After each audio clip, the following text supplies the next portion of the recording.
Okay, guys, if y'all don't mind, pull those mics as close to your face and mouth as possible when you're talking. Lower them in. Coach, if you'd get us going, please, with a few opening comments. Wow. First off, thanks for your patience. That's special out there, and did not want to rush off the field. And so proud of this team. Coming here was a big move personally and professionally, and just had a vision of what tonight would look like. And, I wanted these guys to experience that so bad. And this is about the players, and whether it's culture, team, buy-in, connectedness, whether it's baseball, there's been a lot of blood, sweat, and tears put in the bucket over the 700 whatever days we've been here, and they're champions, and really excited to go to Omaha and chase a national championship with them. And if they are in character, we're going to have a great chance to do that. Okay, we're going to go to questions to student athletes. Please direct your questions to the specific student athlete. We'll go right here in the front first. Yeah, this is for Riley. Tonight was y'all's longest scoreless streak by relievers in an SEC game this year against SEC team. Can you talk about y'all coming up clutch like that in that situation? You had to shut them down? It felt great to do, and if I'd say if we had a crutch all year, it'd be the bullpen, and it was just good to show that that's not our crutch and that we can hold our own. Okay, back right over here, guys. Chessa Boucher with WVLA here in Baton Rouge. Cade, your last AB at the box. I mean, not your last, but your last in the box, and you hit a 3-run bomb. What did it mean to you to go out like that? It means everything. I was just so happy we won the game today. And, in that at-bat, I was just trying to hit a fly ball to center field and, ended up getting a good pitch over the heart of the plate and, put a good swing on it. And, that gave us a lead. And that's what I was really excited about. Anytime you have momentum in postseason is huge, and it was on our side after that. And that's what I was really excited about. Okay, fall left over here, guys. Dylan, it seemed to everyone watching you in the 9th inning, the bases loaded in a tense game, that you'd come up and there would be a situation like that. What did it seem like to you after all the walks and everything, and knowing your team needed a really big hit at that time to try to put away a scrappy team like Kentucky? Yeah, I was just trying to, really control myself during that AB. There's a lot of emotions and a lot of things going on in that type of, situation. So, through all my training, with our mental coaches here, and Coach Jay's really helped me out with this too. Just really controlling myself, controlling my breath, really. And I was just trying to get a good pitch to hit going up there. I walked I think 4 times previously, so just trying to get something good to hit, not trying to expand, and I was able to do that and score 2 runs for the team. So it was awesome. Just really passing it on to the next guy. It was good. Okay, guys, right in the front here. Dylan, you expressed to me on the field that you were nervous in that at-bat. Have you ever been nervous here at all? Yeah, I have before. No, I'm not going to lie. I'm nervous for every at-bat, really, it's just through all my training, really, like I said, I was really just able to control myself and control my breathing, and, it didn't make it any better when my walk-up song was playing, but it was fun. It was awesome, and it was good. Yeah, I think, a spark hit us late in this year, which is a great timing, and we're just gonna keep moving forward with this momentum we have. Far left front. Yeah, I guess kind of building on that, just for Riley, can maybe speak for the pitchers, and then Dylan maybe for the position guys. Just, do you guys feel like you're playing at your peak? It really felt like this weekend, last 2 weeks, you guys have really put together some really solid baseball overall. I think we are firing on all cylinders right now. Everything's clicking, and I think it's all the hard work we've been doing the whole year, and it just finally come together. Yeah, no doubt. Like I said, I think there's just a little spark that hit. When we lost the tournament, we just really got together and, it's told everybody it's time to go. And, I think we could definitely see the shift in our approaches and our mental approaches. So it's been great. Been good. Dylan, I saw you shared like a really long embrace with Tommy White, who you barely even knew last year. Yeah. So can you talk about how your relationship with him and how that's morphed throughout the season? Yeah, I love Tommy, man. He's awesome. Just a great kid, great kid. One of the best hitters I've ever seen in my entire life, and to come here with all the expectations that he has and had, and to see what he's been doing here at LSU with all the fans and all the expectations, like I said. But it's been awesome to see, and he's a guy next year, so we're just all three of us are going to pass the torch on to him, and I'm excited to see what he does in the future. Okay, again in the front. Yeah, Cade, your last home game, and you start the party with a home run. You talk about that hit. I think it was an 0-2 pitch. Yeah, it was an 0-2 heater right down the middle, and that guy was doing a really good job of sinking and running the ball away from lefties, and finally got one that I could stay behind and just put a good swing on. And I don't know what really happened after that. I'd be lying to you if I told you I remember. I kind of blacked out. So once I saw the ball go over the fence, I kind of just blacked out. Right here in the front, please. Need a mic right here in the blue. Dylan, when interviewing Skeens, he said that you were one of the reasons why he came to LSU. What are your thoughts on Paul and, just that statement? Yeah, he's the best pitcher I've ever seen in my life. To see what he's been doing here at LSU, it's been remarkable. I don't think that kid should be here. I think he should be pitching for a major league team right now. I've learned so much from that guy. Just the mental approach, how he carries himself every day.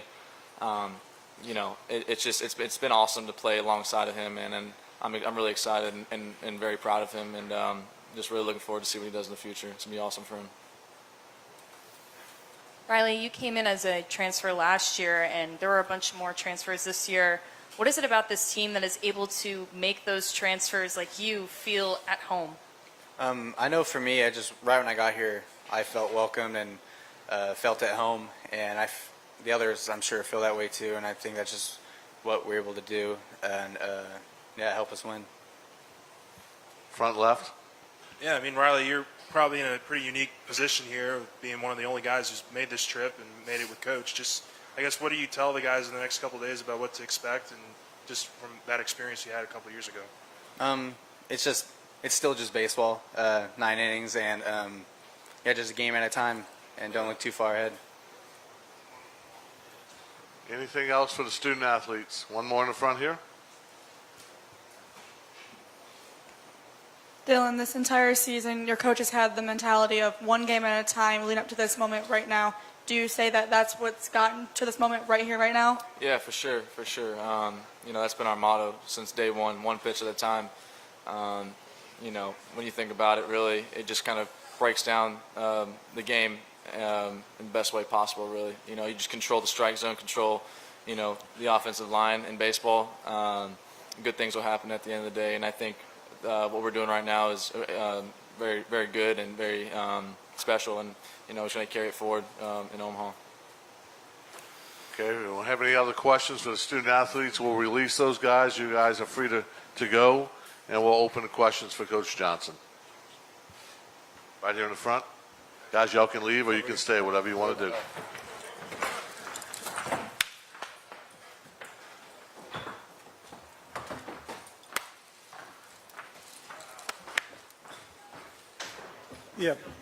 Yeah, Jay, right here in the front. Front left. Can you, I guess, address your relief pitching, how it has progressed during the year after all the injuries and down the stretch, and especially in this tournament, how it came together, and tonight when it really held the rope? Yeah, I think, we definitely had some challenges with, Grant going down the Friday before the season with Chase and Garrett going down, and they were pitching as good as you could. They were two of the best relievers in the SEC through 3 weekends. We just kind of stayed at it. I think the Mississippi State Sunday game, that was tough.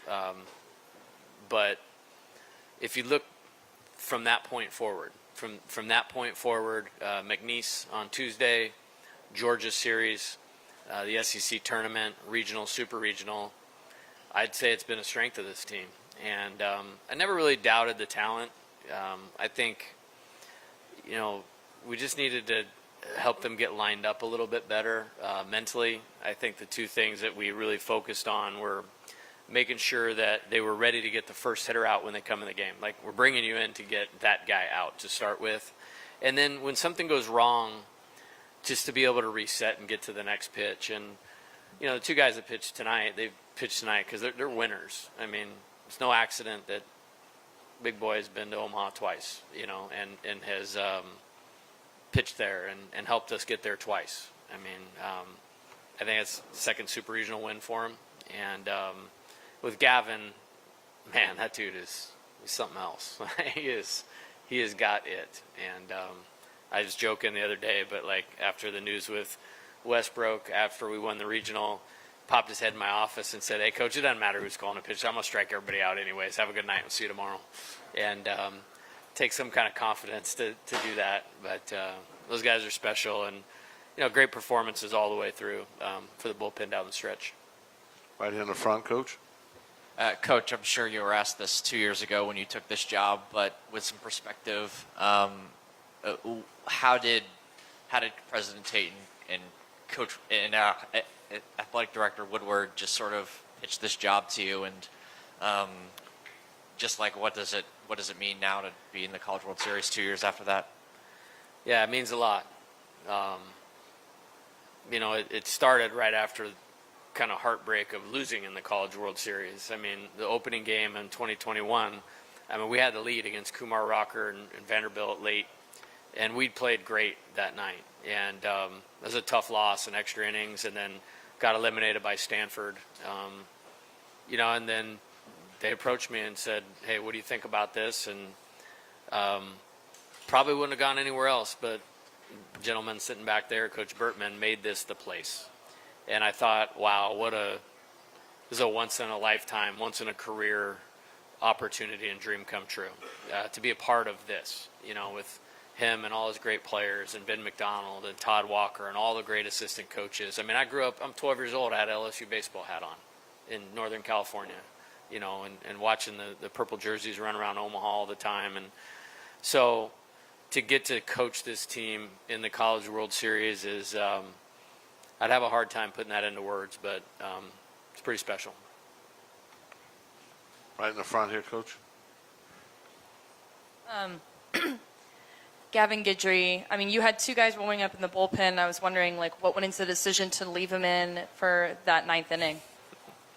Yeah, I mean, it got hard because in a good way, the top of the ninth was like 45 minutes long.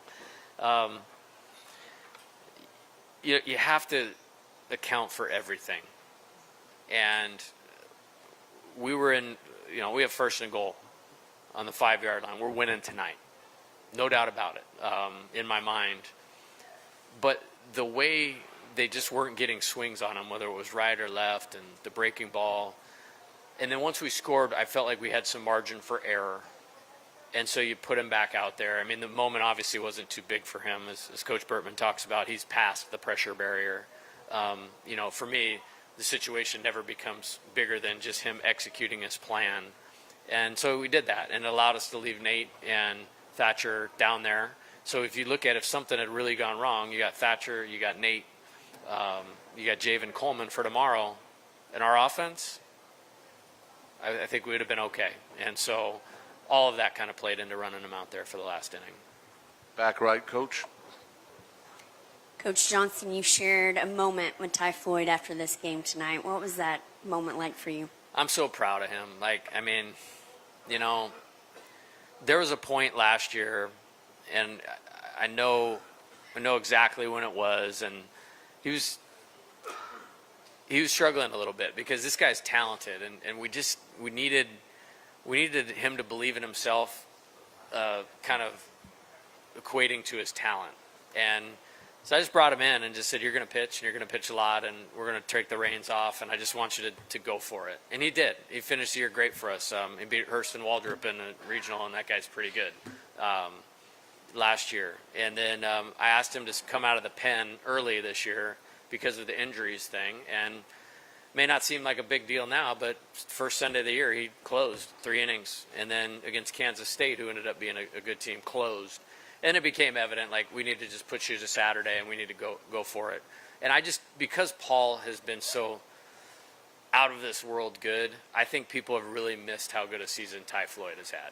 And I think about a lot of coaches' teams. There was that big name Friday guy, but there was always a guy on Saturday that was like 10-1. You know what I mean? And that's what he's been for us. And I could have left him out there. I had a good feeling about Riley, where we were at in the lineup, not letting him see Ty the third time through. But yeah, I'm so proud of him. And, I thought today was a good outing. Last week before the rain delay was a good lightning delay was a good outing. And then you just keep stacking them up. And that's kind of flipped us to be in the position that we are right now. Front left, Coach. Yeah, Coach. Just what do you think you've learned in your first couple of trips to Omaha that you think can kind of really help this team out this go around? Yeah, I think for tonight, it's like they have to enjoy this tonight. Like tomorrow morning, I'll be guns blazing. Who are we playing? What day are we playing? What time? Practices lined up at Creighton and all of those types of things.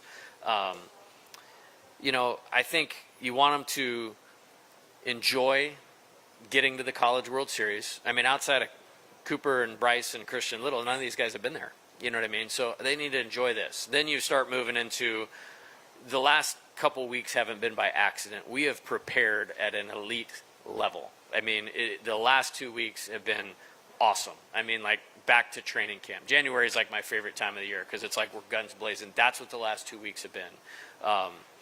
So we're going to have a good practice here Tuesday. Wednesday, we'll fly out there. We'll practice there on Wednesday, practice in the stadium on Thursday. So, enjoy all those things that come along with it. I have no worries about their self-discipline of turning it on when the lights come on. I mean, they're salivating at the bat rack to get to the plate. Everybody wants to take the ball. And so I said this before, or going into last night, the things that we needed to do to win tonight are the same that won us 47 games before that, and it's no different, I forgot the name. It's not Ameritrade anymore. Charles Schwab Field. Sorry. I was about ready to say Rosenblatt. But it's the same things, and they know what they need to do to prepare, and they know what they need to be when they need to be it, and that gives me great confidence in how we'll take the field on Saturday. Right here in the front right. Coach, not even Skip was supposed to win the national championship in his first or second year, but you were kind of supposed to go to Omaha pretty early. So do you feel like relief now, personally? No. This was about the 35 or 38 guys on my team and them getting to dogpile on this field. Cade Beloso and Gavin Dugas have been here for 5 years, been through a lot. They deserve to play there. And if I said I felt relief, that would be taken away of what this is really about. And that's the players, working all the blood, sweat, and tears in the bucket for this opportunity. And I'm happy for them. I'm happy for our program. I'm so honored to be here. Happy for the fans. I mean, we'll talk about an unbelievable performance. And, when Dylan hit the double, that topped last week. that topped last week as far as the stadium. And I just love how everybody's behind us. And it makes me happy that they're happy that, they can pack up the motorhome, RVs, hop on a flight, get up there and hang out in Nebraska for 10 to 12 days. Fall left, Coach. Yeah, I overheard one of those videos, many videos they do that they put on social media that you tell the team early in the season, you're going to take a picture after every game, and there were going to be lots of pictures. Did you have in mind with this picture and what it might look like and where you might put it? Could you share that, any of those things with us? Yeah, you mean the picture after we win the game? Yeah, I had 2023 on my mind when I came here. Dylan Cruz is a large reason I accepted this job. I would have come anyways because of Coach and what he did, but that's a special player. That's a generational player, and to get to coach him for 2 years, we worked our way through some things that we just had to improve last year. Won 40 games, played in a regional final against a team that's just still playing today. And, it's almost like 2 years have been wrapped into one. And I'm really proud of what these guys accomplished in terms of the amount of wins now, getting to Omaha, rain out away from, winning an SEC championship, which may be harder to do than winning a national championship. So this is all now just about seizing the opportunity, and excited to practice on Tuesday and get them lined up and go for it. Back left. Mike,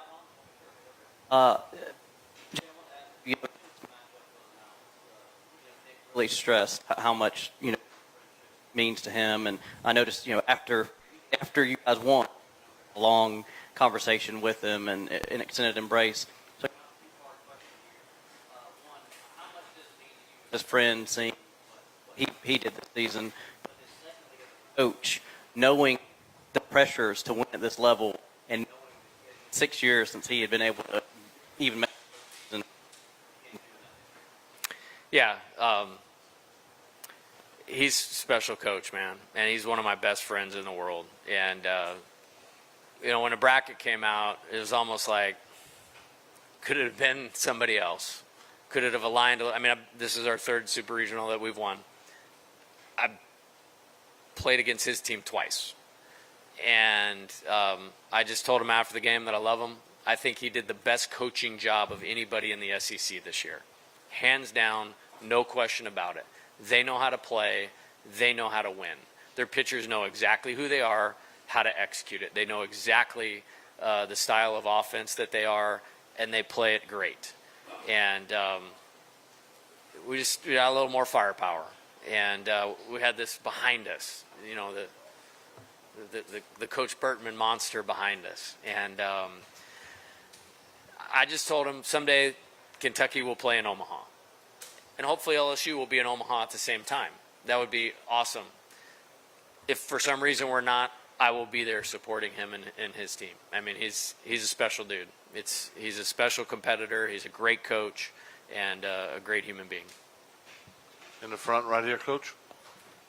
Coach, Josh Pearson said this is the most fun he's ever had this season. What do you think has made it so fun? I think the guys, they're just so invested. We chose all of them. There was a tipping point last year where it's like, hey, man, if you're going to be on this roster in 2023, great person, good player, great character. So all these guys that are still here, we chose them to be here right now. And then we chose a bunch of them to join forces with them. And then it was this thing of like, wow, that's a pretty good roster. How are you going to manage all that? They made this a no-drama deal. We are a team in every sense of the word. They love each other. They support each other. We've had guys start and then get taken out of the lineup that had the biggest smiles on their faces. We had guys that weren't playing that were playing, and it hasn't mattered who. It's just been LSU, us, our team, we. And I think it's really uncommon nowadays. And this is young people, they think about themselves before they think about anybody else. These guys have always placed the needs of the team above their own. And that's what I'm the most proud of. Okay, we'll take one more here in the front. Coach, it didn't seem like Ty totally had his breaking ball today. How did he sort of navigate that and sort of fight through that today? Yeah, winners win, and he's a winner. And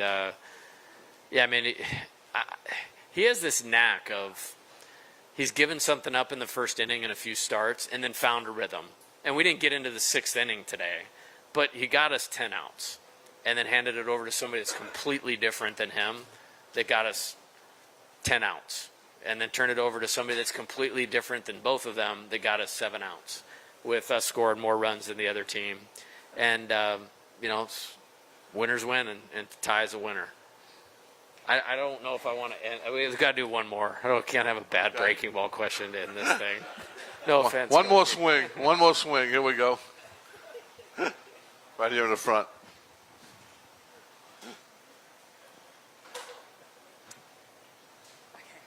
I guess, what was your message to the guys going into the ninth inning? You still had a tight lead. So we don't have a bunch of signs or sayings up. There's a few.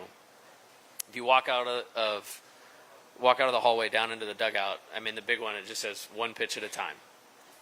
And what we've tried to do is get them to just master living in the moment. Everybody knew what was on the line today. But it feels so much better to accomplish it when you've invested everything the right way. And they're talented, so it's all going to come back to the play. And so just staying focused, being present, that's what makes them special. That's what makes talented guys play great quite a bit. That's a really good record right there against a hellacious schedule. But nothing has ever been too much for them, you know, and they kept forging forward with a little adversity, and, you know, they're champions, and they've earned the right to go play for a national championship. And saying that is probably the thing that gets me the most. They've earned the right to go play for a national championship, and that's what we intend on going and going for it. And I will not promise it will win it, but everything will be invested by everybody to go do that. Okay, Coach, well, congratulations. Thank you. Best of luck in Omaha. Bill, do you have an announcement about credentials for I know Kent normally has a 4-page announcement for me to read. You guys may have seen emails from me earlier in the week and again today. You need to address that link tonight if you have not yet already. They're asking for credentials to be submitted today by this evening. So if you haven't done it yet, please address that link. And if you don't have it, just let me know and I'll send it to you. Thank you. Bill Frankus has been to Omaha more times than anybody, so you might want to listen to what he says.